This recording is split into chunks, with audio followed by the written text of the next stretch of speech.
오늘 우리에게 주시는 말씀, 우리 사무엘상 17장 41절부터 보겠습니다. 사무엘상 17장 41절부터 오늘은 18번째 시간. 지난주에 다윗이 골리앗하고 싸우기 직전에 끝났어요. 그렇죠? 드라마로 따지면 아주 클라이막스에 딱 끝이 난 거예요. 그래서 우리가 이제 오늘 다윗이 골리앗과 싸우는 장면을 살펴볼 텐데요. 사울과 그의 군사들은 골리앗을 보고 아주 너무너무 두려웠습니다. 그도 그럴 것이 골리앗은 2m 83. 지난주에 우리가 이제 최홍만 씨하고 이렇게 비교를 해서 봤잖아요.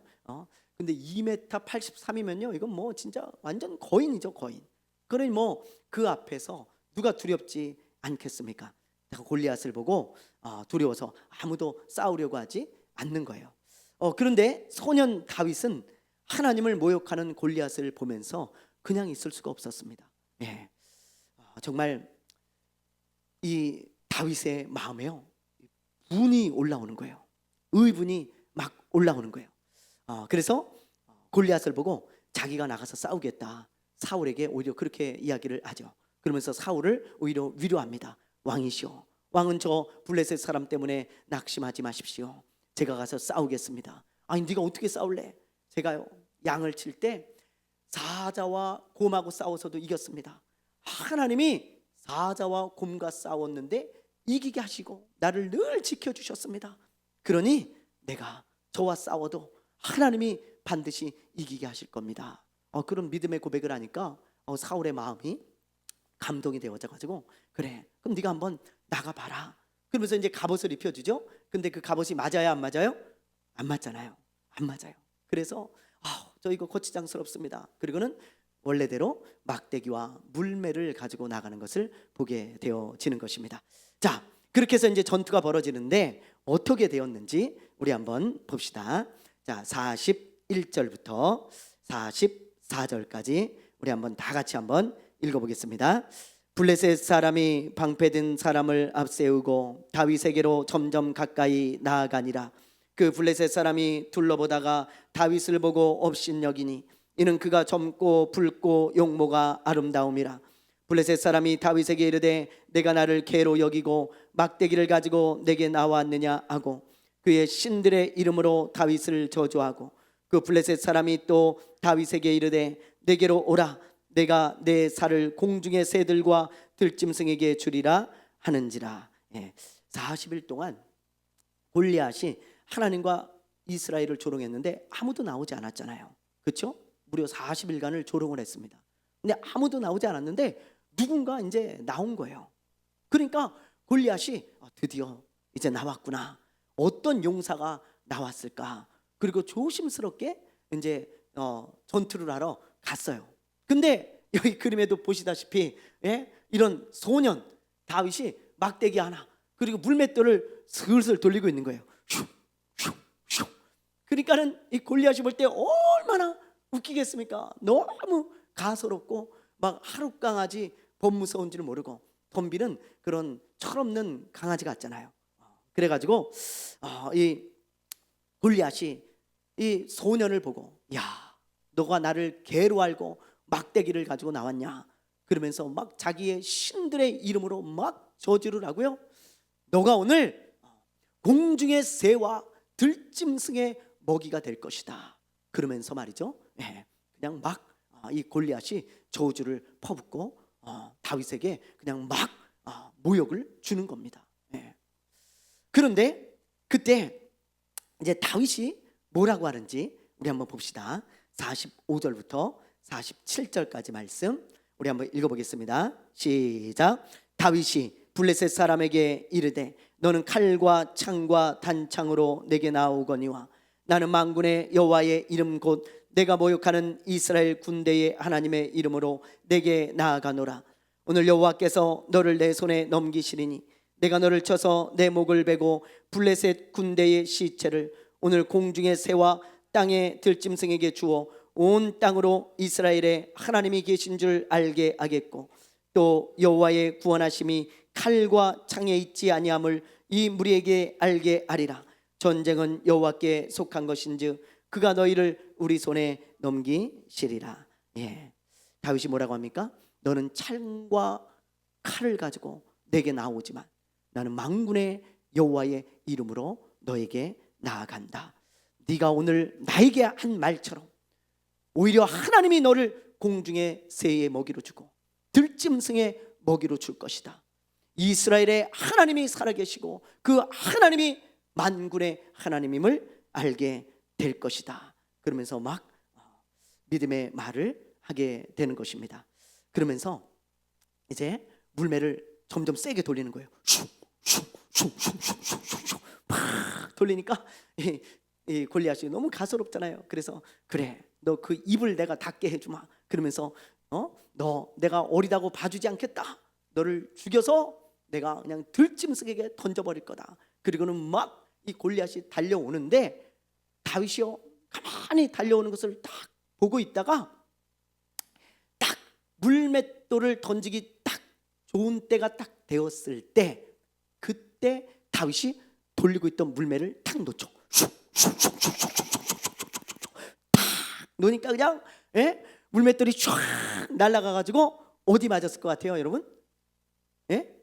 어디 맞았을 것 같아요? 자, 우리 한번 어디에 맞았는지 한번 봅시다. 49절 우리 한번 읽어보겠습니다. 49절 시작. 손을 주머니에 넣어 돌을 가지고 물매로 던져 블레셋 사람의 이마를 치매 돌이 그의 이마에 박히니 땅에 엎드려 지니라. 예. 어디에 맞아요? 어디에 맞아요? 이마에. 이마에 맞은 것뿐만이 아니라 이마에 박혔다 그랬어요. 이마에. 골리앗은 온몸을 갑옷으로 감싸고 있었습니다. 근데 유일하게 갑옷이 없는 데가 이 얼굴이에요. 얼굴. 그런데 어떻게 정확하게 그 이마에 탁 꼽혔을까요? 예. 이것은 다윗이 던진 게 아니죠. 다윗이 슉슉슉슉슉슉 돌릴 때 하나님의 손이 그 물매를 붙잡고 같이 돌린 거예요. 슉슉슉슉슉슉슉슉 하나님이 탁 던지니까 백발백중. 그렇죠? 온몸에 갑옷이에요. 만약에 다른 데 맞았으면 팅 하고 튕겨나갔을 거야. 그러니까 돌이 무슨 힘이 있겠어요? 팅 하고 튕겨나가면 그냥 끝나잖아요. 그런데 하필이면 갑옷이 없는 그 이마에 탁 정통으로 꼽혀가지고 그리고는 앞으로 골리앗이 꼬꾸라져서 다윗에게 절을 하는 겁니다. 엎드려져서. 그러자 다윗이 재빠르게 달려가가지고 골리앗이 가지고 있던 이 칼을 뽑아서 이 골리앗의 머리를 뱁니다. 야, 그리고는 그 머리를 탁 잡고요, 쫙 올리는 거예요. 그러니까 그냥 와 그러면서 이스라엘 백성들이 얼마나 사기가 올라갔겠어요. 너무 놀랐을 것 같아요. 한번 생각해 보세요. 누구나 다 예상했듯이 야, 이건 골리앗이 이겼다. 그리고는 이스라엘 백성들이 이제 군인들이 도망갈 준비를 하고 있었을 것 같아요. 제가 볼 때는 야, 이제 우린 졌어. 이제 도망가야 돼. 그리고는 막 뒤돌아서 꽁무니를 딱 빼려고 하는데 웬걸요, 다윗이 골리앗의 머리를 베가지고 들어 올렸네요. 그러니까 사울이 그걸 보고 명령을 내립니다. 저 블레셋 사람들을 한 사람도 놓치지 말아라. 그러니까 그냥 이스라엘 군사들이 물밀듯이 쏟아져 들어와가지고 블레셋을 치기 시작합니다. 블레셋은 혼비백산하고 도망가가지고 어디까지 도망가냐? 이 에그론하고 가드까지 도망을 가는 거예요. 이 에그론과 가드 이 사이가 엘라 골짜기라 그랬잖아요. 근데 여기 쏜살같이 자기네 땅으로 이제 에그론하고 가드로 도망을 가는데 도망가면서요 그냥 수많은 블레셋 사람들이 죽어나가서 넘어진 거예요. 죽어서 엎드러진 거예요. 그래서 이날 이스라엘이 다윗을 통해 큰 승리를 얻게 되어지는 것입니다. 이 말씀을 보면서요, 예전에는 이제 다윗에게만 초점을 맞추고 읽었는데요, 오늘은 이상하게 42절에 눈이 가더라고요. 자, 한번 볼까요? 42절 우리 한번 다시 한 번만 읽어볼게요. 42절 자, 읽습니다. 시작. 그 블레셋 사람이 둘러보다가 다윗을 보고 업신여기니 이는 그가 젊고 붉고 용모가 아름다움이라. 여기 보면 골리앗이 다윗을 업신여기잖아요. 우습게 보고 얕봤다 이 말이에요. 다윗이 골리앗을 이길 수 있었던 이유 첫 번째는 하나님의 손이 함께한 겁니다. 하나님이 하신 일이에요. 100% 이건 전적인 하나님의 은혜고 하나님이 하신 일이죠. 다윗은 그런 능력이 없습니다. 어떻게 다윗이 정통으로 이 말을 맞춰가지고 골리앗을 넘어뜨리겠어요? 그리고 그거 하나 맞는다고 뭐 골리앗이 기절을 하겠어요? 그렇잖아요. 하나님이 하신 일이죠. 그러나 두 번째 이유는 골리앗의 교만이었어요. 교만. 그게 오늘 딱 말씀을 묵상하는데 그게 묵상이 되어지더라고요. 골리앗은 자기의 힘과 칼을 믿고 다윗을 우습게 여겼습니다. 그런데 자기가 의지하던 그 칼에 자기의 목이 베어졌잖아요. 그렇죠? 제가 이걸 보고 그래, 교만은 또 조심해야 하고 또 조심해도 부족함이 없구나. 교만은 진짜 늘 조심하고 조심해야 될 게 교만이구나. 그런 생각을 했어요. 교만은 패망의 뭐예요? 선봉이죠. 넘어짐의 앞잡이입니다. 예. 솔로몬을 한번 보세요. 솔로몬 여러분, 겸손히 하나님을 의지할 때는 정말 잘 되잖아요. 솔로몬처럼 잘 된 사람이 어디 있어요? 하나님을 의지하고 겸손하게 살아갈 때는요, 하나님이 진짜 형통함을 주셨어요. 그런데 솔로몬이 점점 교만해지잖아요. 그러니까는 우리가 성경을 읽으면서도 어떤 마음이 드냐면 점점 불안해요. 야, 이 사람이 이렇게 교만하면 이거 망할 텐데, 이거 이렇게 점점 교만하면은 이 사람 이거 좋지 않을 텐데, 점점 불안해지는 거예요. 성경을 읽으면서. 근데 여지없어요. 교만이 그냥 하늘 끝까지 닿으니까 자기가 하나님이 돼버려서 자기 마음대로 자기 뜻대로 해버리니까 하나님께서 여지없이 치시잖아요. 그 교만을 꺾으시기 위해서. 그래서 솔로몬이 죽고 나라가 나누어지지 않습니까? 사방에 적이 생기고 큰 재앙이 임하는 것입니다. 교만은요, 우리를 넘어뜨리는 앞잡이라는 것을 꼭 기억을 하셔야 돼요. 이 골리앗은 큰 힘을 가지고 있었지만 다윗에게조차 진 거예요. 그 교만 때문입니다. 타이타닉이라는 영화를 보셨죠? 실제 사건을 다룬 영화입니다. 타이타닉이 1912년 4월에 영국에서 출발을 해가지고, 이게 실제 타이타닉 호거든요.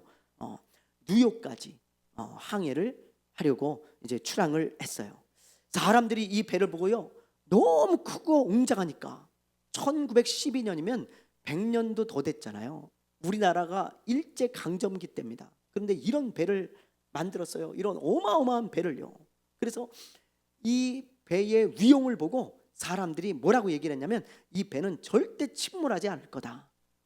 야, 이렇게 크고 웅장하고 이런 배가 바다에 이렇게 출항을 하면 절대로 침몰하지 않을 거야. 사람들이 하도 그런 이야기를 하니까 별명이 뭐냐면 불침선이에요. 불침선. 침몰하지 않는 배다. 그런 뜻입니다. 심지어 어떤 사람은 이렇게까지 얘기를 했어요.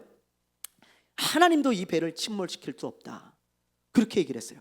하나님이라도 이 배는 침몰을 시킬 수 없다. 왜냐하면 이 방수 장치가요, 몇 겹으로 되어 있고요. 이 당시에 얼마나 기술이 발달했는지 영국이 여기 뭐 수많은 여기 뭐 객실이 있고 수많은 방이 있잖아요. 수많은 기관실 같은 데가 있고, 근데 그 중에 일부가 침수가 돼도 딱 방수 장치가 작동을 해가지고 침몰을 하지 못하도록 그렇게 설계가 되었답니다. 그래 뭐 자신만만하죠. 그렇죠? 이 배의 길이가 무려 270m예요. 270m. 야, 이 당시 어떻게 이런 배를 영국은 만들 수 있었을까요? 우리나라는 나룻배 타고 건너가던 시절이고, 막 그런 아주 그냥 허접한 배 막 이런 거밖에 없었을 때, 야, 영국은 이런 걸 만들었어요. 얼마나 호화스러웠는지 아세요, 여러분? 자, 보세요. 이게 1등실 라운지입니다. 잘 안 보이시죠? 1등실 라운지예요. 고급스럽게 쫙 고급 의자로 깔아가지고 이렇게 여기서 차도 마시고 담소도 나누고 뭐 놀고 즐기고 연애하고 파티하고 뭐 그러던데요. 여기 보세요. 이게 1등석 식당이에요. 이렇게 어마어마한 규모로 2,200명이 탔으니까요. 뭐 엄청나잖아요. 그래서 아주 뭐 진짜 초호화 여객선입니다. 그런데 이런 배가 출항한 지 얼마 안 돼가지고, 이건 이제 영화의 한 장면인데, 이거는 암초에 부닥쳐가지고 배가 두 동강이 나서 바다에 가라앉잖아요. 암초 하나 때문에 이 큰 배가, 이 호화로운 배가 이렇게 두 동강이 나서 바다에 가라앉을 줄 누가 알았겠어요? 이때 죽은 사람이 약 1,500명입니다. 우리나라 세월호가 300여 명이 죽었잖아요. 근데도 나라가 온통 난리가 나고 해외 토픽으로 나왔는데 2,200명이 타고 가다 1,500명이 죽었으니 뭐 이건 엄청난 재앙이죠. 왜 이런 일이 일어났을까요? 교만이에요. 인간의 교만. 하나님도 침몰시킬 수 없다고요? 하나님이 얼마나 가소로우셨겠어요. 예? 작은 암초 하나에도 침몰할 수밖에 없는 이 배를 만들어 놓고 하나님도 침몰할 수 없다고, 침몰시킬 수 없다고, 이 배는 절대 침몰하지 않는다고, 그런 인간의 교만이 이 배를 침몰하게 만든 것입니다. 여러분, 우리가 이런 걸 보면서 그래, 교만이 이렇게 무섭구나. 교만이. 골리앗도 넘어지고 타이타닉도 침몰하고, 그게 교만입니다. 우리의 인생이 아무리 위대하고 잘 나가도 교만하면 침몰할 수밖에 없어요.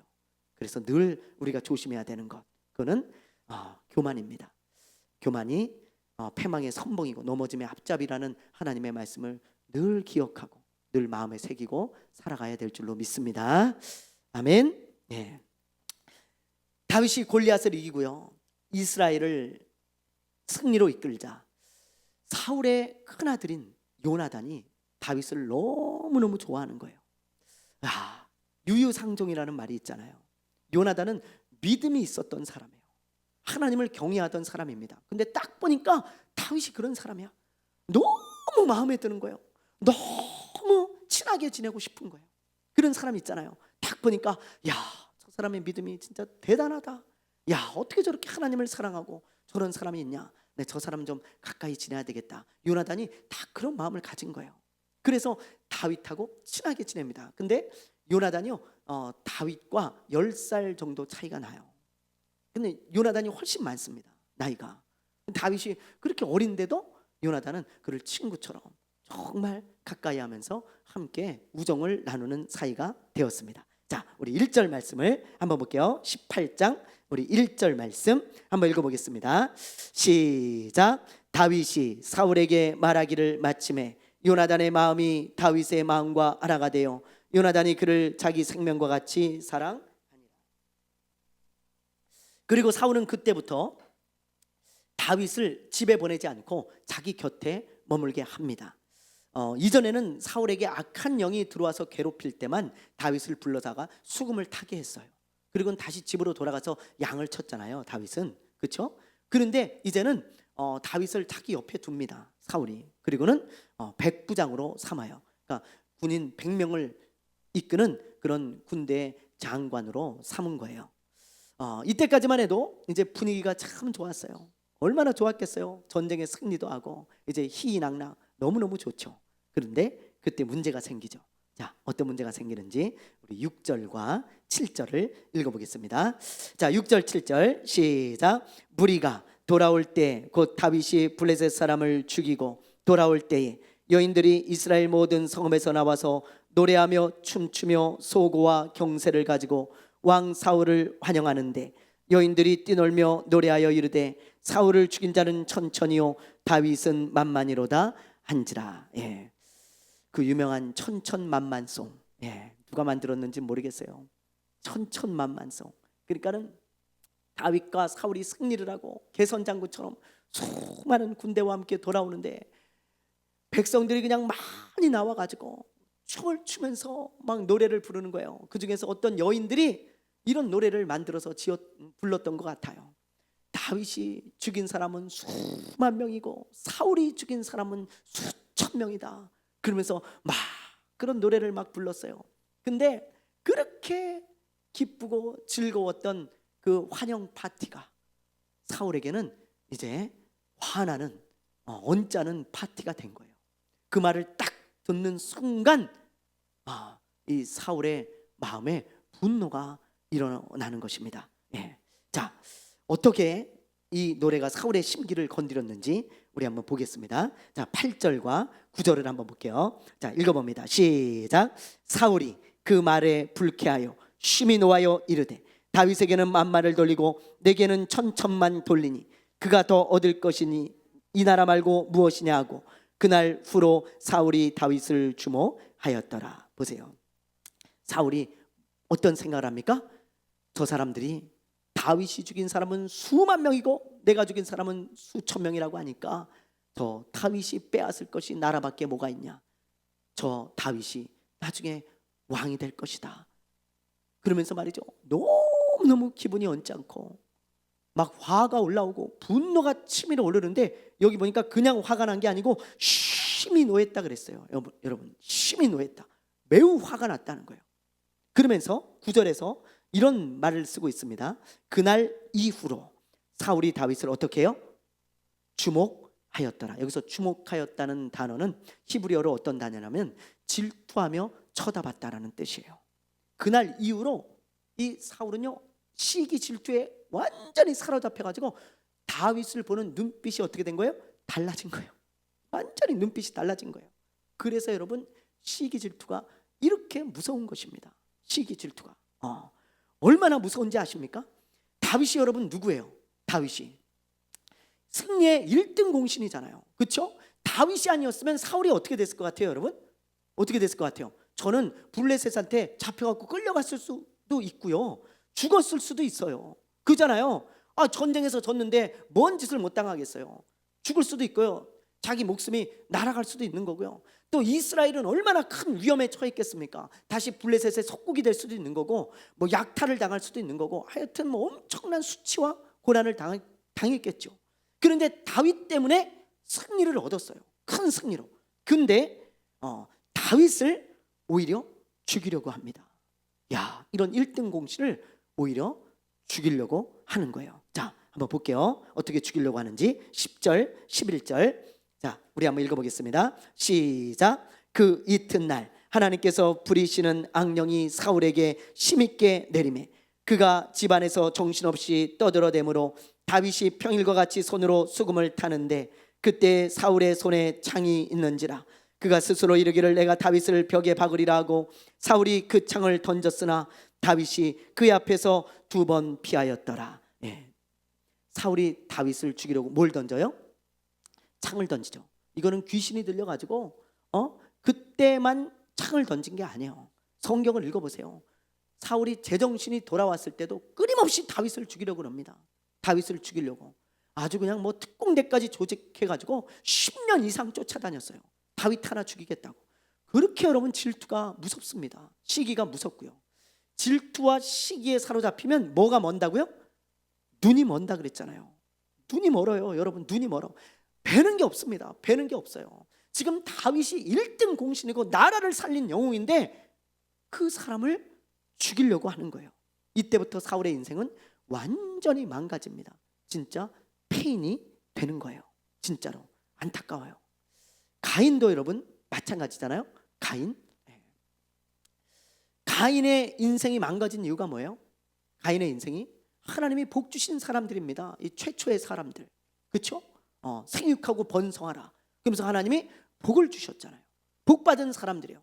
근데 가인의 인생이 망가진 거는 동생인 아벨을 시기하고 질투했기 때문이에요. 시기하고 질투하는 마음이 다 가득 차고 자리를 잡으니까 점점 커지니까 이 사람이 동생인지 아닌지 구별을 못해. 눈이 멀어가지고 동생을 쳐 죽이는 사람이 어디 있어요? 근데 시기 질투에 눈이 멀면 동생이 아니라 부모도 쳐 죽이고 자녀도 쳐 죽이고 형제도 쳐 죽입니다. 여러분, 그게 시기 질투예요. 얼마나 무섭습니까? 이 사건 때문에 가인은 하나님의 벌을 받고 인생을 망친 사람이 되죠. 나중에 제정신이 돌아왔을 때 얼마나 후회했겠어요. 얼마나 후회했겠어요. 그죠? 옛말에 사촌이 땅을 사면 뭐가 아파요? 뭐가 아파요? 배가 아프죠. 이상하죠? 이런 속담이 괜히 생긴 게 아니에요. 그죠? 여러분, 이상하게 나하고 상관없는 사람이 땅을 사면 배가 안 아파요. 근데 사촌이 땅을 사면 배가 아파. 희한하잖아요. 너무 희한해요. 이게 인간의 죄성입니다. 그래서 시기 질투가 심한 사람은 건강이 상해서 일찍 죽어요. 일찍 죽어. 의사들도 얘기하잖아요. 그래서 막 뼈가 썩고 스트레스를 많이 받아가지고 일찍 죽어. 배가 계속 아픈데 어떻게 뭐 살 수가 있겠어요? 그죠? 여길 봐도 배 아프고 저길 봐도 배 아프고 맨날 시기 질투에 사로잡혀 있는 사람은 배 아파가지고요 오히려 일찍 죽고 건강을 해칩니다. 이 몸에서 독소가 나온다는 거예요. 의사들의 이야기를 들어보면 이 스트레스, 이 시기 질투 때문에 몸에서 독소가 나온대. 그 독성이 얼마나 강한지 자기를 죽이고도 남는다는 거예요. 건강도 상하고 얼마나 몸에 해로운지 몰라요. 눈도 멀게 하잖아요. 이 시기 질투가. 사람에게는 재성이 있어서 어느 정도 시기 질투가 있지만 우리가 인생을 아름답고 행복하게 살려면 이 시기 질투를 잘 다스려야 됩니다, 여러분. 이게 내 마음에서 커지고 자리 잡기 전에 빨리 털어버려야 돼. 빨리 털어버려야 돼요. 우리가 그걸 늘 의식해야 됩니다. 내가 시기 질투에 사로잡히고 이게 내 마음에서 커지는 순간 나도 사울이 돼요. 아무것도 베이는 게 없습니다. 보이는 게 없어요. 네. 그래서 그냥 나도 모르게 이런 정말 어이없는 짓을 하는 거죠. 여러분, 그러므로 늘 조심하세요. 아까 얘기한 교만과 시기 질투, 그건 인간을 망치는 원흉입니다. 이 두 가지는. 그래서 하나님이 성경에 그 두 가지를 조심하라고 늘 말씀하고 계시잖아요. 우리의 마음을 늘 돌아보셔서 교만과 시기 질투가 우리 마음 가운데 자리 잡히지 않도록 늘 털어버리는 삶을 사시기를 바랍니다. 그러면 아름답고 행복한 삶이 될 수 있을 겁니다. 자, 이제 마지막으로 우리 17절부터 30절까지 말씀을 볼 텐데요. 여기 보면 이제 사울의 악한 계획이 나와요. 악한 계획. 그래서 제가 사울의 악한 계획이라는 타이틀을 붙였는데, 자, 우리 17절을 한번 볼게요. 17절 읽어봅니다. 사울이 다윗에게 이르되 내 딸 메랍을 내게 아내로 주리니 오직 너는 나를 위하여 용기를 내어 여호와의 싸움을 싸우라 하니 이는 그가 생각하기를 내 손을 그에게 대지 않고 블레셋 사람들의 손을 그에게 대게 하리라 함이라. 사울이 다윗에게 큰 딸인 메랍을 아내로 주겠다고 하죠. 그런데 이게 선한 마음으로 주겠다고 한 게 아니죠. 그렇죠? 다윗아, 네가 나라의 영웅이고 우리 나라를 살렸으니까 내가 약속대로 너에게 내 딸을 주마. 원래 자기 딸을 준다 그랬어요. 골리앗과 싸우는 사람은 준다 그랬어요. 근데 약속을 안 지키고 있다가 번뜩 어떤 악한 생각이 든 거예요. 무슨 생각이 들었냐? 그 큰 딸을 주면서 메랍을 다윗에게 조건을 하나 내거는 거예요. 어떤 조건을요? 저 블레셋 사람과 전쟁을 해라. 그러면 내 딸을 주겠다. 그러면서 전쟁터로 내모는 거예요. 그러면 자기 손을 안 대고 블레셋 사람의 손으로 죽을 수도 있잖아요. 크게 다칠 수도 있고 그런 악한 계획을 세운 것입니다. 그런데 다윗이 다행히 이 제안을 어떻게 하냐면 거절해요. 뭐라고 거절하냐면 아유, 내가 누군데 왕의 사위가 됩니까? 그거는 아무나 될 수 있는 게 아닙니다. 저 같은 사람은 너무 과분한 일입니다. 그러면서 계속 거절을 하는 거예요. 그러니까 사울이 너무 화가 나가지고 자기 계획이 수포로 돌아갔잖아요. 그렇죠? 너무 화가 나가지고 막 분을 내면서 이 딸을 다른 남자한테 줘버린 거예요. 이 사울도 그냥 너무 그냥 화가 났나 봐. 그리고 그냥 다혈질인가 봐요. 너무 화가 나가지고 그냥 줘버렸어. 그런데 그런 일이 있고 나서 시간이 좀 흘렀을 때 사울의 둘째 딸인 미갈이 다윗을 또 좋아하네요. 보니까 그걸 어떤 사람이 사울에게 이야기를 합니다. 그러자 사울이 너무 좋아하면서 또 악한 계획을 세우는 거예요. 이번에는 좀 더 치밀한 계획을 세워요. 자, 우리 21절, 22절 한번 볼게요. 21절, 22절 시작. 스스로 이르되 내가 딸을 그에게 주어서 그에게 올무가 되게 하고 블레셋 사람들의 손으로 그를 치게 하리라 하고 이에 사울이 다윗에게 이르되 내가 오늘 다시 내 사위가 되리라 하니라. 사울이 그의 신하들에게 명령하되 너희는 다윗에게 비밀히 말하여 이르기를 보라, 왕이 너를 기뻐하시고 모든 신하도 너를 사랑하나니 그런즉 내가 왕의 사위가 되는 것이 가아니라 하라. 사울이 어떤 계획을 세웁니까? 블레셋 사람의 손을 들어서 다윗을 죽이려고 하는 계획을 또 세우죠. 그러니까 큰 딸을 줄 때하고 똑같은 계획을 세웠어요. 이 딸을 주면서 내가 블레셋 사람의 손에 다윗을 죽게 만들겠다. 그건 똑같은 계획이에요. 근데 더 치밀하게 그 계획을 세우는 거예요.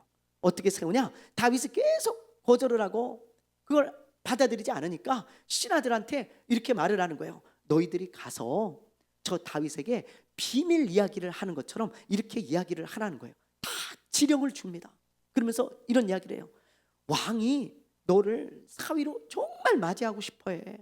너를 정말 사위로 맞아주고 싶어하고 너를 정말로 좋아하고 사랑한다.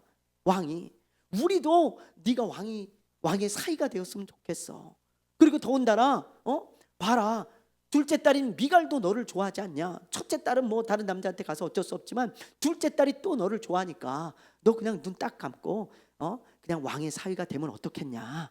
그러면서 아주 비밀 이야기를 하는 것처럼 계속 찾아가 가지고 다윗에게 권유를 하는 거예요. 왕이 너를 사위로 삼고 싶어한다. 우리도 원한다. 막 이러면서 말이죠.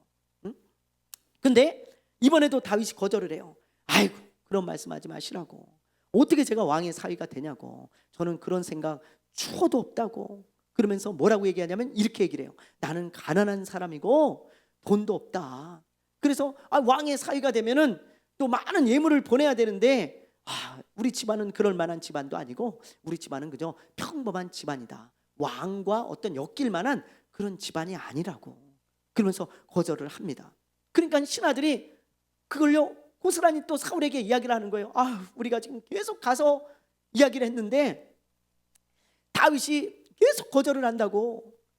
그러니까 사울이 뭐라 그러면서 거절을 하냐?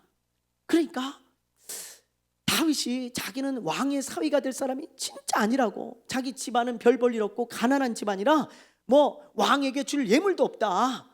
그러니까 사울이 옳거니 그거였구나. 그러면서 가서 이렇게 얘기해라. 가서 사울 왕에게 그렇게 이야기를 했는데 사울 왕이 이렇게 얘기하더라. 왕이 원하는 것은 좋은 집안도 아니고 많은 돈도 아니다. 왕이 원하는 것은 단 하나, 딱 하나. 저 블레셋 사람들 100명을 죽이고 오는 거다. 그거 왕이 원수를 갚고 싶어한다. 저 블레셋 사람들에게. 그러니 저 블레셋 사람 100명만 딱 죽이고 오면 왕이 너를 사위로 삼아준단다. 그걸 너무너무 원한다. 그렇게 전하라는 거예요. 가서. 그러니까 신하들이 또 가가지고 그걸 또 전합니다. 그러니까 계속 권유를 하니까 다윗이 이번에는 승낙을 한 거예요. 왜 승낙을 했는지 그 이유는 성경에 안 나오지만 아마 이런 거 아니겠어요? 아니 왕이 계속해서 사람을 보내가지고 이렇게 자기를 사위 삼고 싶어 하는데 이렇게까지 하는데 거절하면 안 되겠다. 그런 생각이 아마 들지 않았겠어요? 그리고 지금 다윗과 사울의 관계가 안 좋잖아요. 사울이 계속 다윗을 죽이려고 했잖아요. 그런데 그래 이번 기회에 사울하고 좀 관계도 좀 회복하면 좋겠다라는 생각이 있어서 아마 그걸 받아들이지 않았을까 하는 그런 생각이 드는 겁니다. 자, 그러자 사울이 너무너무 좋아하죠. 얼마나 좋겠어요. 이제 다윗을 죽일 수 있는 절호의 기회를 잡은 거예요. 다윗이 블레셋과 싸우다가 죽으면 그러면 장례식 때 딱 가가지고 우는 연기하면 되잖아 이제. 그죠? 막 통곡하고 울면서 말이죠.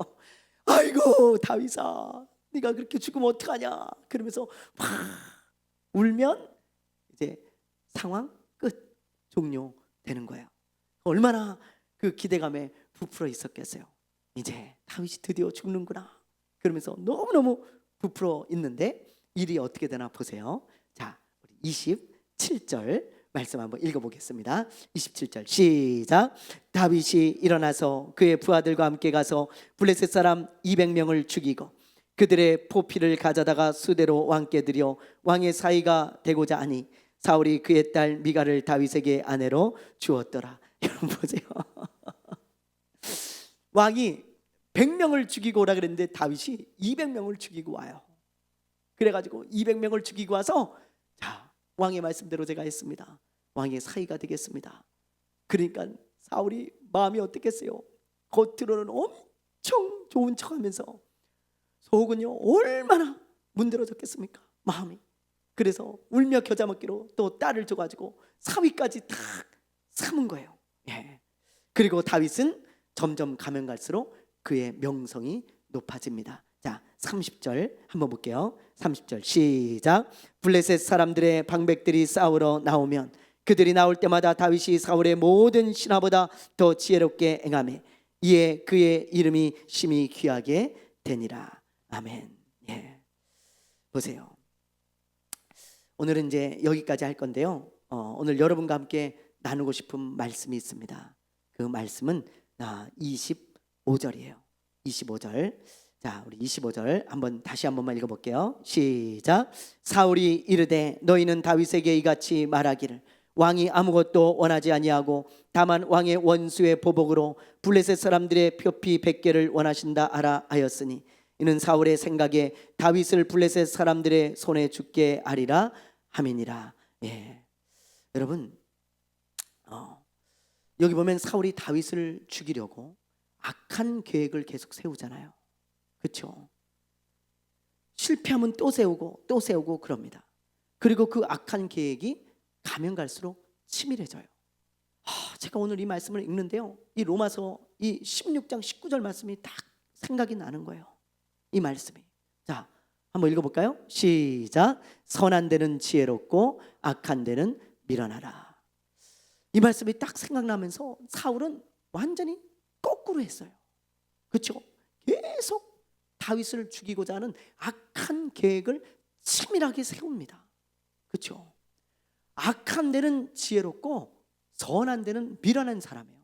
이 사람은. 예. 그런 사람이 바로 사울이었습니다.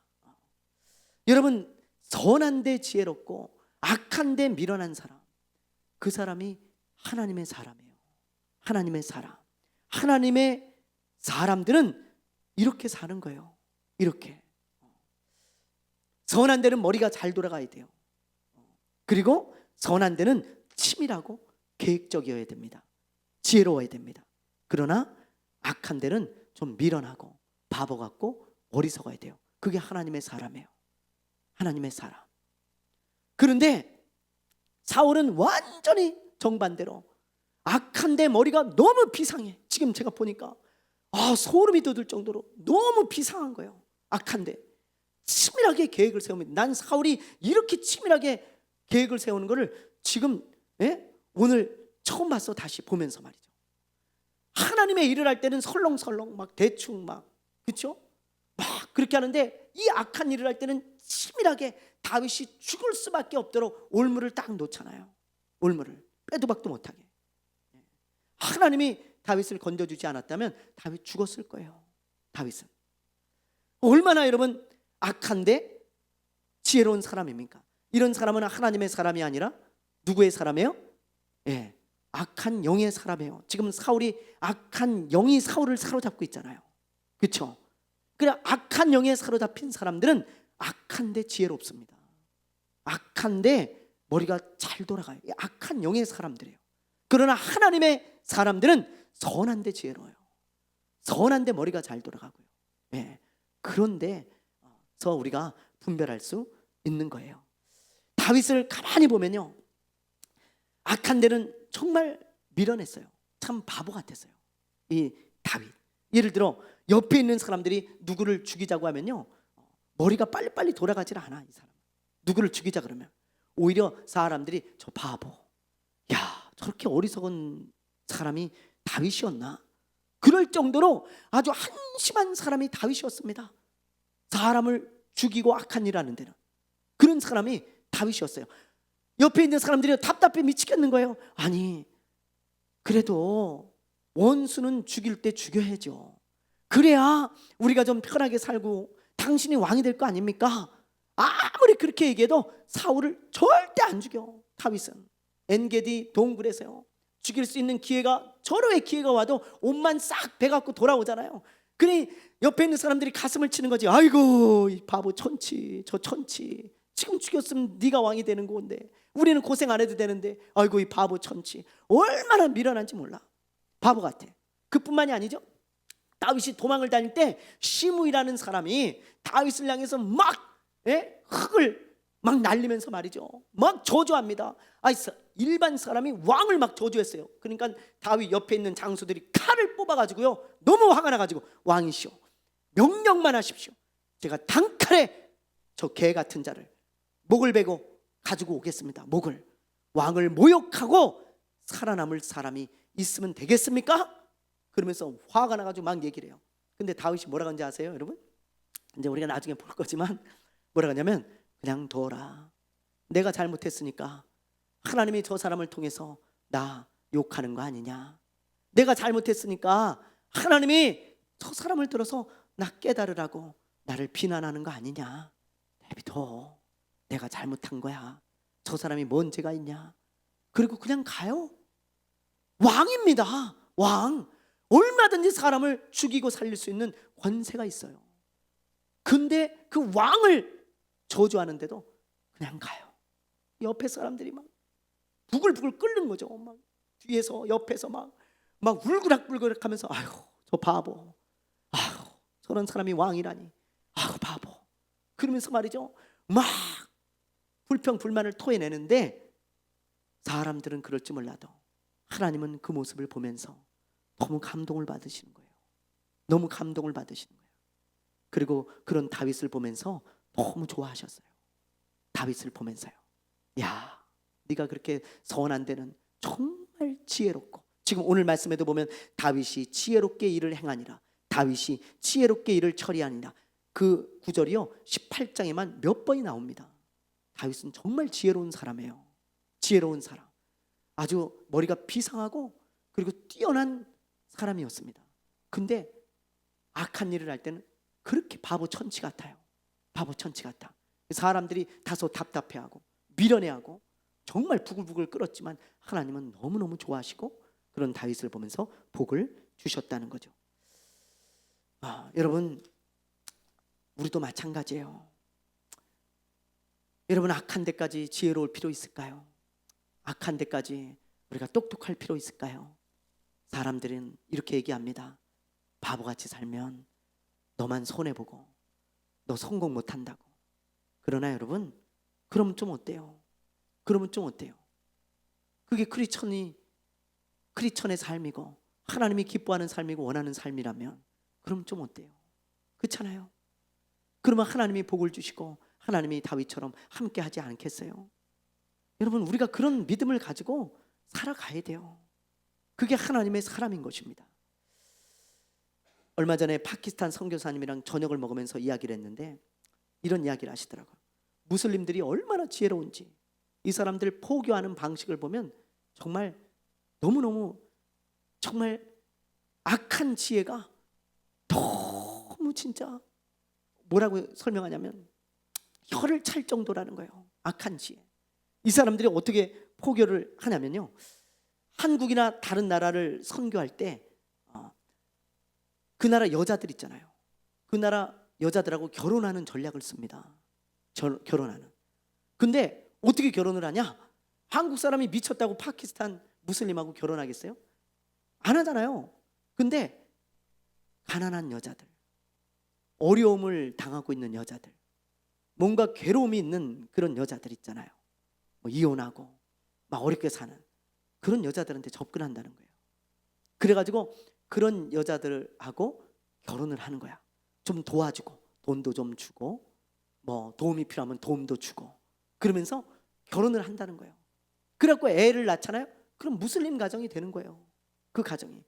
그런 가정이 우리나라에 계속 늘어나고 있는 거예요. 그래서 어떤 초등학교는 지금 무슬림 아이들이 꽤 된대요. 그래서 급식을 먹는데 돼지고기 다 빼달라고 그러는, 돼지고기 다 빼달라고 자기들은. 그 옛날 같으면 어린도 없죠. 야 무슨 헛소리야, 네가 먹지 마 그럼 네가 그러잖아요. 근데 아이들이 점점 많아지니까 이제 그 요구를 안 들어줄 수가 없다는 거예요. 왜? 단체로 민원을 넣어. 우리는 무슬림이라 이거 안 먹으니까 우리 밥 따로 해주라. 그 두 개를 해야 돼. 영양사가 미치고 팔짝 뛰죠. 여러분, 어떻게 그렇게 하겠어요? 근데 그렇게 하고 있는 학교들이 있다는 거예요. 학교들이.